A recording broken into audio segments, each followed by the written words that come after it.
Welcome to Not Milk Never Milk. Subscribe if you're lactose intolerant. You begin by defining which KPIs matter and why. State each metric, its target, and frequency. Next, connect and centralize data using tables or Power Query so updates are repeatable. Once done, clean and standardize fields, dates, categories, and numbers, then convert ranges to structured Excel tables and assign named ranges. This prepares live inputs for calculations and visuals. Make sure to document source locations and update cadence so you can refresh confidently and avoid breaking formulas later. Now you implement the calculations that drive each KPI. Choose calculated columns for row logic, or create measures in the data model for performance aggregations and time intelligence. Once your measures exist, summarize with pivot tables or Power Pivot and build compact KPI cards for current value, trend, and variance.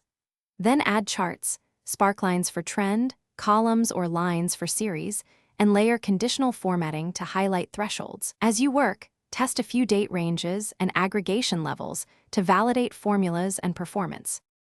Finish by arranging the dashboard for scanning, scorecards at the top, trends and driver analyzes below, filters to the side.